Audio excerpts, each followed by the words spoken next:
Texas baseball gets swept in Stillwater, Texas softball hits a roadblock in the Red River Showdown, and the NFL draft is around the corner. All this and more coming up on College Press Box.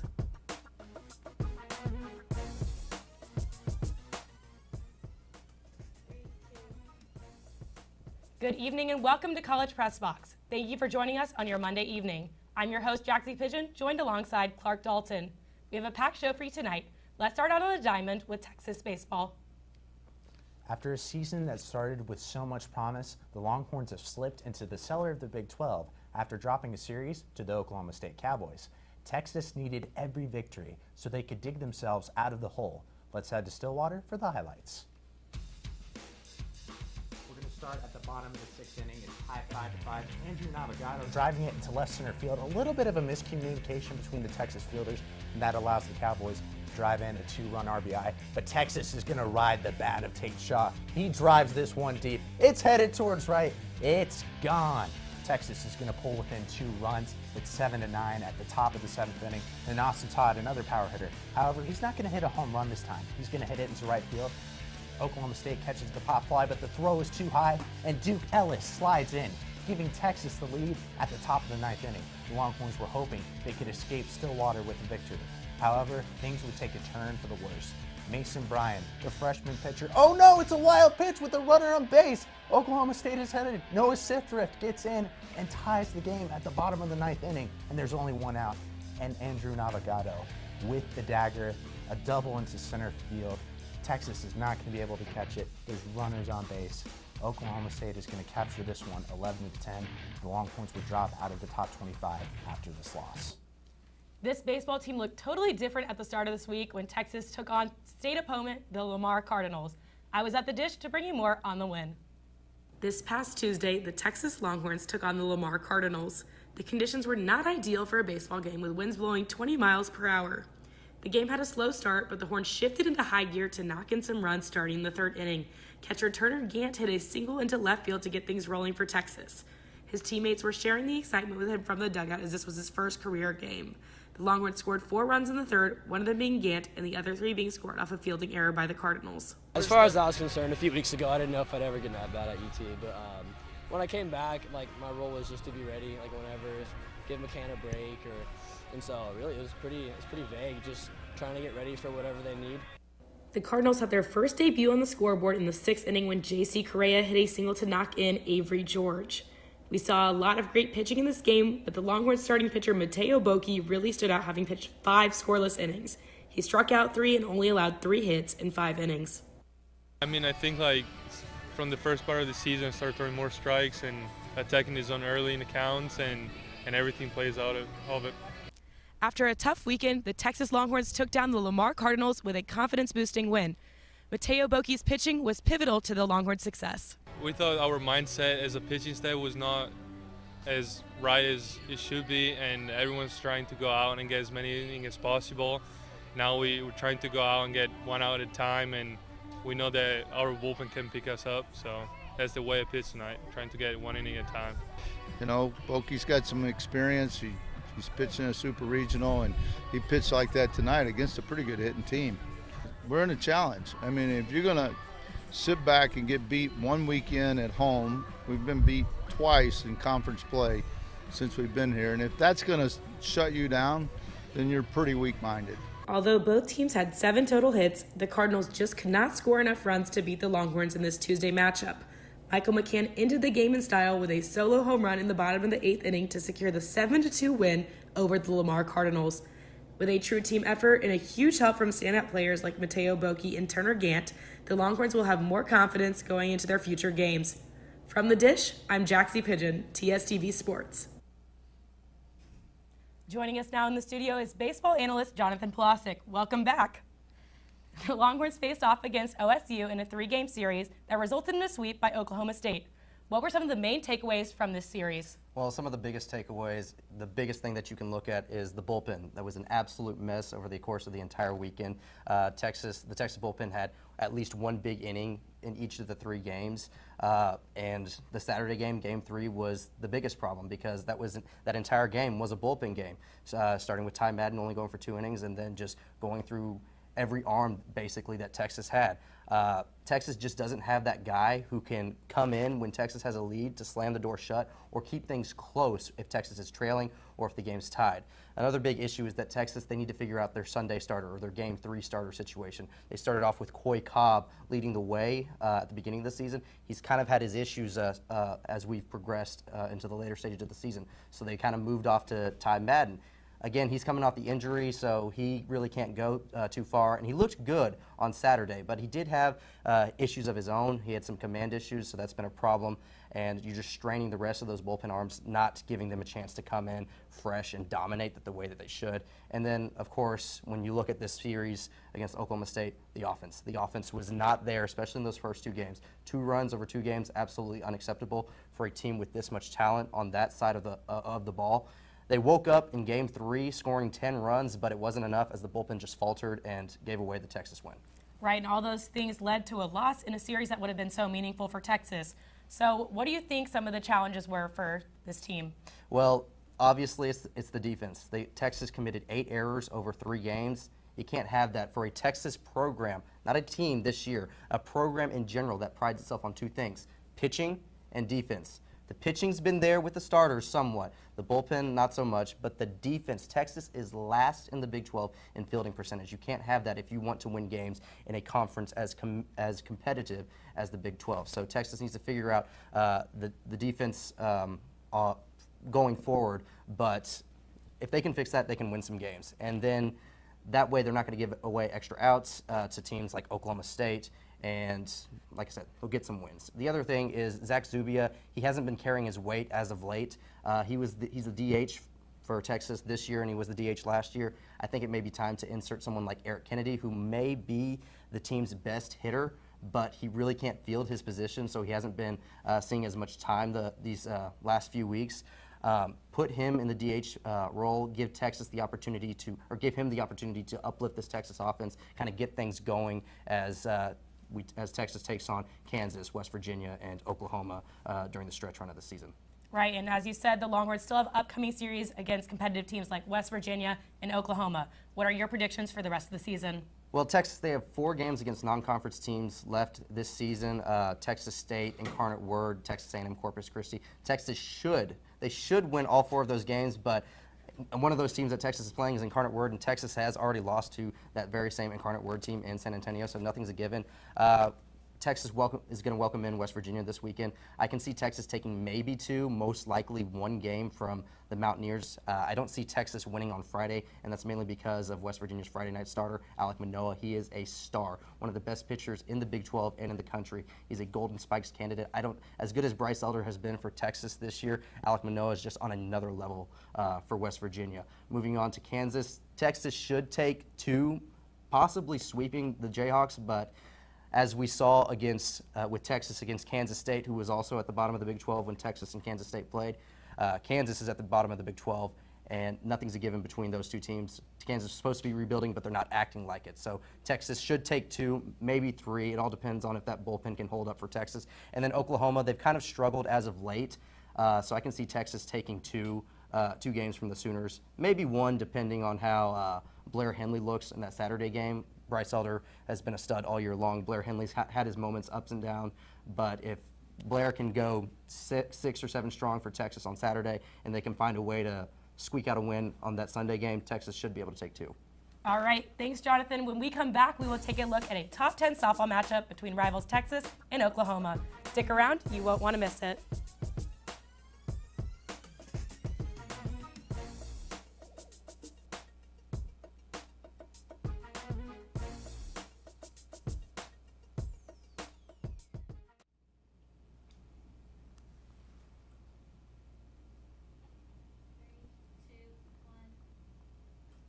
Welcome back to College Press Box. This past weekend, the Texas Longhorns took on the Oklahoma Sooners at home. Let's head down to McCombs Field for the highlights. Friday night action at Red McCombs Field in front of the 7th largest home crowd in program history. Bottom of the first, Mary Ayukopo singles it to right field. Sooners can't get a hold of the ball, and Janae Jefferson puts the Horns on the board. Brooke Bollinger on the mound, Sooners with the runner. On third, Caitlin Slack tries to stop it, but OU ties the game. Top of the 5th, almost the exact same play as the last, but Slack is going to redeem herself this time and puts a halt to OU's scoring spree. The sun is set and the lights are aglow as Slack gets a bunt and brings Tuesday Dermagosian to tie the game at 2. Miranda Elish at pitcher now. Sooners with a bunt to Lauren Burke. Toss to Janae Jefferson, who tosses to Reagan Hathaway with a double play, and Hathaway is loving it.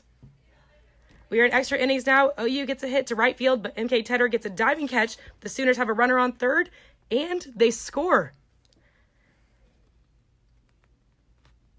Bottom of the 8th, Janae Jefferson gets a bunt. Sooners try to stop her, but they miss the catch. Caitlin Slack comes home, makes it a one-run game. Tedder tries to get another run, but the OU catcher stops her, ending the thriller as the horns fall 4-3 to the Sooners. Joining us now is our softball analyst, Thomas Fitch. Thomas, how are you doing tonight? Doing good, thanks. That's good to hear. So, this weekend, Texas welcomed Oklahoma, who were number 1 in the country, and the Longhorns didn't fulfill the hopes of an upset since they were swept. How will this impact the team moving forward? Well, you look at Texas coming into the weekend in contention to be in the 1 seed in the Big 12 and just winning the Big 12 regular season title. Now with the loss, 3.5 games back of second, 3.5 games back of Oklahoma State, 5.5 games back of OU for the lead. So chances of winning the Big 12 regular season and having the 1 seed going into the tournament just about gone. So it hurts as far as that's concerned. But when you look at the fact 2 of the 3 games in the sweep were close, it's the number 1 team in the nation. It hurts, but they can use this as momentum going forward the rest of the season. We'll see if they can host a regional. Obviously, winning the Big 12 is a goal, hosting a regional, another goal. They're number 5 this week in the RPI. We'll see how far back they drop in the coaches' poll, but the fact that they stayed at number 5 in the RPI is a good sign that they still have a shot at hosting a regional with only 2 weekend series left. Yeah, it shows Texas is starting to close the gap in the Big 12. Let's break down why Texas hasn't been able to break their ceiling quite yet. What areas do the team need to improve in? Yeah, there's 2 areas. The first, obviously there's good pitching with Miranda Elish. You have Shaylin O'Leary, who, are leading the starters, but behind them there's not a lot of work in the bullpen, and that's kind of how hurt them down the stretch in some games. Another thing, at the beginning of the season, the bats were really hot. You look at, they have 14 run rules this season, but none since March 22nd against Iowa State. They need to get that going again if they want to have a chance to make a run in the tournament. Yeah, the bats will always be key. And this week, Texas hosts Texas A&M, Prairie View, and Kansas they go to Kansas on the road. How will they fare in these matchups? Well, you got to figure that they're going to come out motivated after getting swept against OU. Prairie View A&M should be a win. However, as we've learned in the past from other, Texas teams in different sports, going on the road to Kansas in a trap game situation doesn't always work out well, but I think this team, they're ready for it, they're motivated. I think there's a good chance that they take care of business on the road in Lawrence. Thomas, it's been great to have you on. When we come back, we will unveil our NFL mock draft. Stay tuned.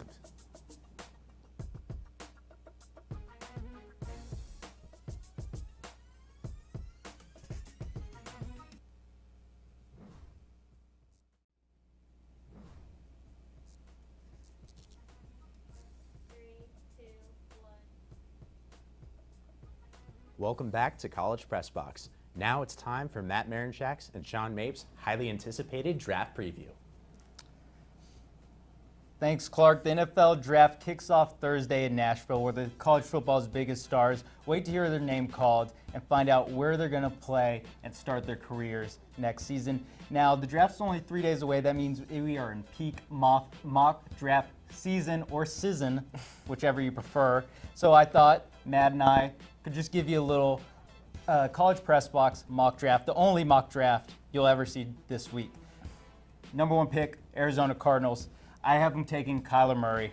The Cardinals have been looking at Kyler since Cliff Kingsbury took over. He's the best quarterback in the class. Size, not as big of an issue anymore. You see the success of Baker Mayfield had last season, the modern NFL. He's the kind of guy who can give you the kind of running production of Lamar Jackson with all the throws. He can make all the NFL throws, run Cliff's system. Now, there has been lately a little bit of uncertainty whether the Cards are going to actually pick him. I think either way, he's going to be the first-round pick. Either the Cardinals pick him or someone's going to trade up to number 1 and get him like everyone does every year.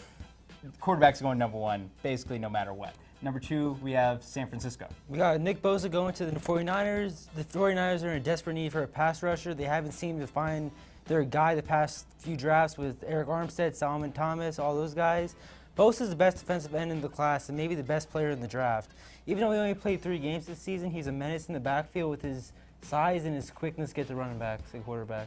All right, good. Number 3, we have the New York Jets are on the clock. I think they're going to pick Josh Allen, familiar name, but a different guy, completely different guy. He's a linebacker at Kentucky. He's a physical freak of a pass rusher. Jets haven't had that kind of guy in years. He's a centerpiece for Greg Williams' defense. He can be kind of a building block. He's a new defensive coordinator. You need your guy. And Allen's a guy who can rush the passer, he can get after the quarterback, and he can also drop back in coverage. Really a versatile guy on the edge you don't see very often. Next pick. But the Oakland Raiders picking Ed Oliver. The Raiders have a bunch of holes in their team, and with 3 first-round picks, they have to go for defense. Ed Oliver provides the Raiders with an athletic run stop and defensive tackle that can quickly get behind the line of scrimmage and stop running backs. All right, number 5, you have the Tampa Bay Buccaneers. I'm taking Devin White. Listen, the past 3 years, the Bucs have had awful defenses. In every draft, they've picked a defensive player. Last year, they went with Vita Vea at number 12, so I don't see D-line being much of an issue. That cornerback, Vernon Hargreaves, the year before. So I think they need a linebacker, Devin White. They're losing Quan Alexander. Devin White can move in there. He's really the modern NFL linebacker. He ran a 4.42 40-yard dash. That's the fastest any linebacker this year. Second fastest in the last 10 years. I think Devin White, he's the guy who's the prototype for the future of the linebacker position in the NFL. I'm going 5 to the Bucs. Number 6, we have the New York Football Giants. So the Giants desperately need a quarterback in this year's draft, and they're not taking one at 6. They trade JPP, Olivia Vernon, Damon Harrison. They need a defensive lineman. They're going to take Quinnen Williams from Alabama. Williams is an absolute monster, and he's absolutely incredibly fast for an interior lineman and knows how to cause havoc in the backfield. If he hasn't gained double team, watch out. He has 19.5 tackles for a loss last year. He gets a top conference in college football. Yeah, he's definitely one of the best linemen in the class. In most classes, he would be the best lineman. It actually says a lot about this class. Yeah. In the front 7, they drop into 6. Number 7, here's a team that doesn't need any front 7 help. This is the Jacksonville Jaguars. They need anything on offense, just anything on offense. They need offensive line. They need skill position players. Some may even say they need a quarterback. They gave Nick Foles a lot of money, so I think they're not going to go quarterback in the first round. I think they're going to pick up a weapon for him in T.J. Hawkinson out of Iowa. He's an athletic, kind of new age receiving downfield threat tight end. He's has 6'5", 250 frame, so he can not only is he going to be a red zone target, a reliable target for Foles, he's also going to be a force in the run game as a blocker. I think T.J. Hawkinson going 7 to the Jacks. So number 8, we have the Lions picking up Montez Sweat. The Lions definitely need a pass rusher after losing Ezekiel Ansah to free agency. So coming off a two double-digit sack season, Sweat is their guy. He could live in the backfield, and if they need him to, he could drop into coverage and cover a few guys. All right, number 9, coming up, we have the Buffalo Bills, everyone's favorite team. I haven't taken DJ Metcalf. If you heard of DJ Metcalf's name, you know what he did at the Combine. He actually burnt down Lucas Oil Stadium in Indianapolis. He ran a 4.33 40 time, put him tied for 3rd among wide receivers. He had a 40-inch vertical, that's also 3rd highest. And he also put up 27 bench reps, that tied for the highest among wide receivers, and at 6'3", 230 pounds. He has a crazy low, under 5% body fat. He looks absolutely amazing in workouts, great in shorts, but he kind of lacks the body fat in the shorts, you really see it all. But he lacks the big-time production at Ole Miss. Didn't really produce much on the field, got hurt a little bit. But Buffalo Bills, I don't think they're too worried about that, considering the guy they picked last year is Josh Allen, quarterback out of Wyoming at number 7. He's another guy, looks great in shorts, didn't have big-time production. So I don't think they have any problem. I think they're going to get a weapon, tell DJ Metcalf to line up on the edge, run a straight line, and have Josh Allen pick him off. Okay, so number 10, Denver Broncos have Drew Lock. The Broncos haven't had a reliable quarterback since Peyton Manning, and Drew Lock's the perfect guy to develop behind Joe Flacco. Lock has so much untapped potential with a great arm. Give him a couple years of development, and he'll be the Broncos' next franchise quarterback. All right, so that's all for the top 10. Now moving on to kind of the Longhorns perspective. Notice we didn't say any of their names. There's not going to be a Longhorn draft in the first round, in all likelihood. But there are going to be guys that are going to get picked later in the draft. Guys like Charles Omenihu, Chris Boyd, L.J. Humphrey, and Gary Johnson. So, Matt, which one of these guys do you see hearing their name first in the draft? I think I gotta say Charles Omenihu, late second-round pick. He has some size, talent, and him deciding to stay at Texas for another year greatly improved his draft stock. Although his numbers are a little low, he's the reigning Big 12 Defensive Lineman of the Year, and he's going to cause havoc in the NFL. Yeah, definitely Charles Omenihu's example of all the good stuff you can get by coming back an extra year, putting that extra good tape out there. Someone that probably maybe should have done that is L.J. Humphrey. Yeah. He's the guy that people had going second, third round, and then he kind of disappointed with all the workout numbers. He's a guy that, he's still going to be in the draft, but he's a guy who could have greatly benefited from coming back an extra year. He'll be a steal, though, once he gets picked. I definitely think if he puts on some extra weight, he can definitely move over to tight end even and put him in the seam and catch bombs. But that's all we have. That's all the time we have. Back to you, Clark. Thanks, Sean and Matt. It sounds like it will be another exciting draft. When we come back, tennis chases championships, track breaks records, and rowing overcomes strong winds. Stick around for everything on the 40 acres.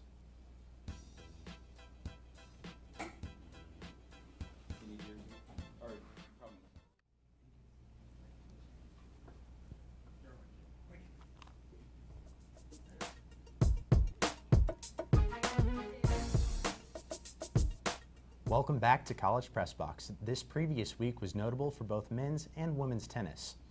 After defeating Baylor 4-1 and sweeping Texas Tech, number 7 Texas women's tennis headed to the Big 12 championship. The Longhorns lost to the Jayhawks 4-2 in Lawrence, Kansas. Texas is now 18-4. Anna Tarati and Petra Granic were named to the Big 12 All-Tournament team. After defeating Oklahoma 2 times last week, number 2 Texas men's tennis advanced to the Big 12 championship final this past Sunday in Lawrence, Kansas, where they played against number 8 Baylor. Texas fell 4-1 to Baylor, picking up their only their 3rd loss of the season. Their current 23-3 record is the best it's been since 2010.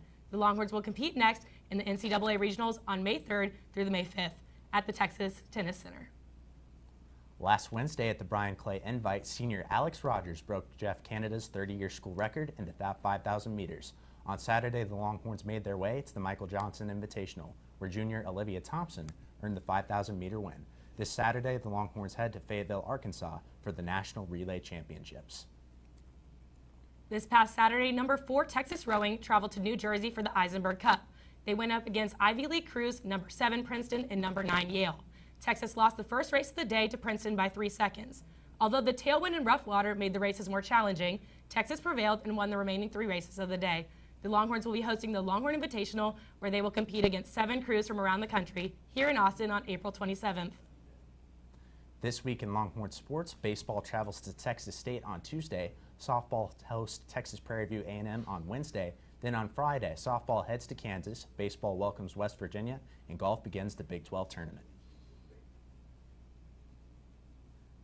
And that wraps up our show for tonight. From all of us here in the studio and everyone in Master Control, thank you for joining us on your Monday night.